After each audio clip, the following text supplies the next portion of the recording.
妈，我老公搁我们卧房床头柜里的一块手表没了，你见着过没？我老公说这块表很关键，他是要给合作商的，金儿哥已经商量好了，这合作商挺有分量的呢。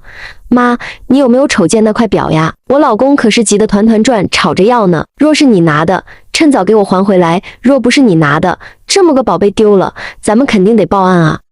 这块表还真就是我拿的，你弟弟老想要一块手表。恰巧我在你们房间打扫的时候，看到你们床头柜的这块手表，就顺手拿走了，然后就给了你弟了。女婿呀，这回算你还有点良心。你知道上次没给我小儿子买车，这次买块表补偿给他。我儿子收到这块表的时候，乐得嘴都合不拢了。我以为你是为了补偿我小儿子才买的呢，只是你还没来得及给他而已，所以我就直接揣走了，帮你送给他了。妈，你咋又不跟我打个招呼就挪我的东西呢？你怎么能瞎猜呢？你得先问问我吧。这块表我是买来给合作商的，你咋看到好东西就拿走给你小儿子呢？你们也太自我感觉良好了吧？知道我买这块表多少钱吗？48.8千块啊！你快让你小儿子把表拿来还给我，今天我就得签合同了。在签合同之前，我得把表送给刘老板，你可千万别给我添堵呀！我真是服你了，明明是偷东西，硬说是我送给你小儿子的，你们的脸皮咋这么厚呢？女婿，你说啥？你买几十万的表要送给别人，这我可不能给你了，这可是花几十万买的呀，咋能送人呢？这块表我是不会还给你的，这么贵重的东西送给别人，你也太败家了吧！我看你不管赚多少钱都不够你败的。这表是我自己掏钱买的，你不经过我同意就拿走，凭啥不给我？你这么搞不就是偷吗？我劝你赶紧把表还给我，今天我就得带这块表去公司跟刘老板签合同。这块表刘老板特别喜欢，要是没这块表，说不定我和刘老板的关系都得受影响，那样我可就亏大了呀！你们可别给我添乱。女婿，我才不管你跟谁合作，我说了不还给你就是不还给你，你咋这么糊涂呀？竟然花这么多钱买块手表来送人，你就不能挑便宜点的买吗？为了这个家不被你败光，我看家里的财政大权还是交给我靠谱点。今天你送这块48.8万的手表，明天再送那个48.8万的手表，你说家里有几个48.8万供你挥霍呀？妈，我都说了，这块手表对我很重要，你要不把表还给我，那我可就要报警了。到时候公事公办，你别怪我没给你面子，你非要逼我报警是吧？你说啥？就因为一块表，你竟然要报警来抓我？我可没偷你的表，我就是在你床头柜上瞅见的。我以为是你上次没给我小儿子买车，心里过意不去，特意买来送给你小舅子的，好缓解他对你的怨气呢。所以我就给我的小儿子了，你咋能说是偷的呢？你没听说过家丑不外扬吗？要是这事传到外面去，咱都没面子啊！再说了，就算你报警了，我被罚了，你就高兴了吗？妈，你咋又动我老公的手表啊？我不是告诉你吗？你以后不会不问我老公就盗取他的东西吗？咋这次你又搞他的东西呢？偷了后咋还不说一声？你的胆子也越来越肥了，几十万的东西你也敢悄无声息的顺走？刚才你女婿问我，我还跟他保证肯定不是你偷的呢，没想到耳光来得这么快，你能不能别再让你女儿丢人现眼了？你们整那么一惊一乍的干嘛？这块表就是我拿走的，咋了？你们还要抓我坐牢吗？我拿自家的东西，难道还得挨个跟你们请示吗？我可是这家里的老大，是这家庭的女主人，难道我连一块表都没资格拿吗？你们至于这样咄咄逼人吗？我以为这块表是你老公买来送你弟弟的，于是我就拿走送他了，否则你以为我会看得上你这块破表吗？妈，我都跟你讲过了，这手表不是买来送给你小儿子的，你就别再在这瞎捣乱了。我再说一遍，这块手表是我花了几十万买来送给合作商的礼物，赶紧让你小儿子把手表还给我。我都已经跟合作商说好了，要是到那天我去找他签合同的时候没送他手表，你想让我在别人面前脸往哪搁呀？这样的话别人还怎么看得起我啊？你这败家女婿竟然花了几十万买的手表送给你不相干的人，就这么一个不起眼的合作商，你送那么贵的礼物做啥？真是想不到你会如此败家呀！你瞧瞧你家那老公，整天就知道败家里的老本，家里到底有多少钱经得起他折腾呀？平时我就叫你看着点你老公，叫他别乱花钱。你看看他现在居然买了几十万的手表送给不相干的人，这也太败家了吧！要是送自家人还说得过去，但送给外人那就太泄气了。你咋就不能好好管管你老公呢？你不管他，任由他在外面胡作非为吗？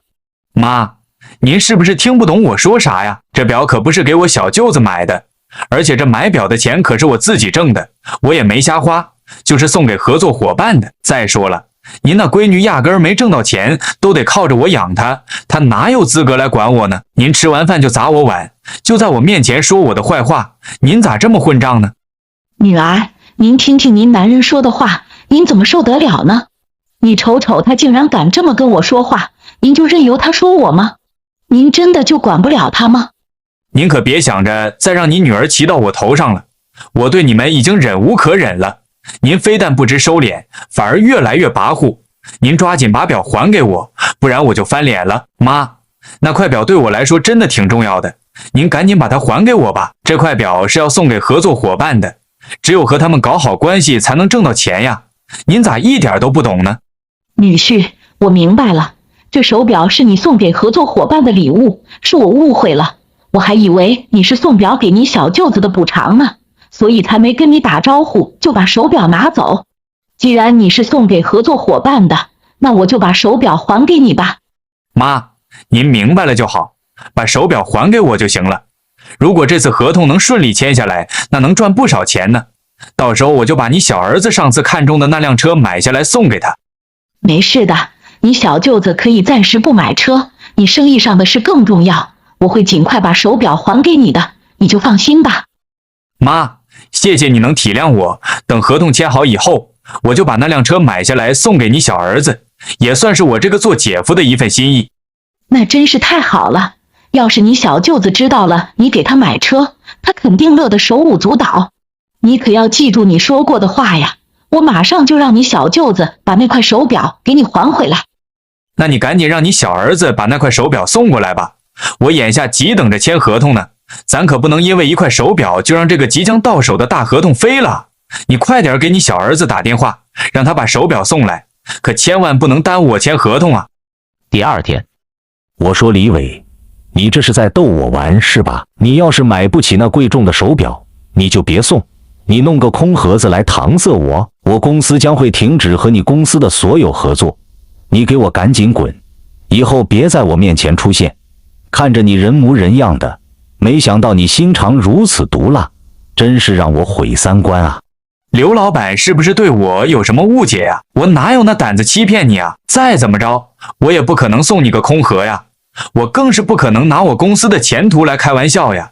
难不成我是不想活了吗？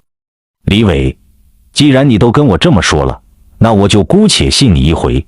我也觉得您不可能拿公司的前途开玩笑，那您赶紧查一下这空盒子究竟是怎么一回事，我希望能听到一个让我满意的回答。刘老板，您请放心吧，我一定会给您一个满意的答案。李伟赶紧找到岳母和老婆。梁小娜，你们赶紧给我滚出来！你们给我捅了多大的篓子？你们知道我刚刚被刘老板骂得狗血淋头吗？你的小儿子给我还回来的手表竟然是个空盒子，你们真是好大的胆子，竟然用个空盒子来糊弄我，你们的胆子怎么就如此的大呢？我告诉你们，最好给我个满意的答复，不然这次我肯定不会轻易饶了你们的。李伟，你瞎扯些啥玩意儿？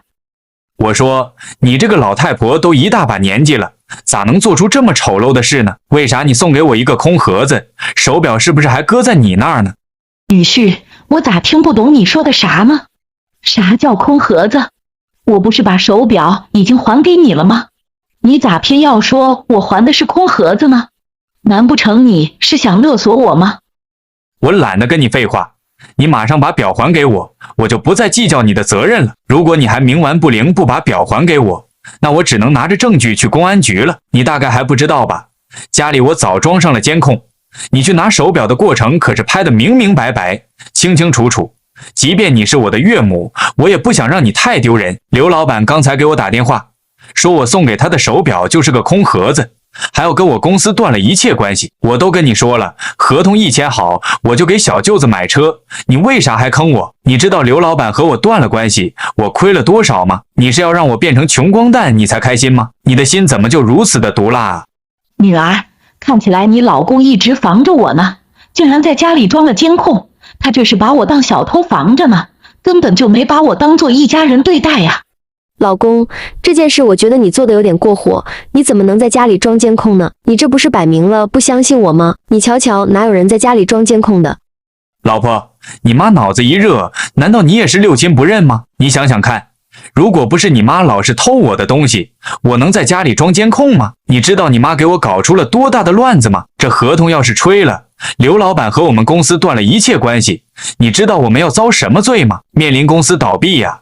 到时候我拿什么养你们？你弄懂事的严重性了吗？女儿，他就是吓唬你的，你瞅他能怎地咱们，还公司倒闭呢？难道你的公司就是纸糊的吗？风一吹就能垮台吗？就算你手里有视频又如何？我是拿自个家里的东西，我这个做丈母娘的在女婿家里拿点东西咋了？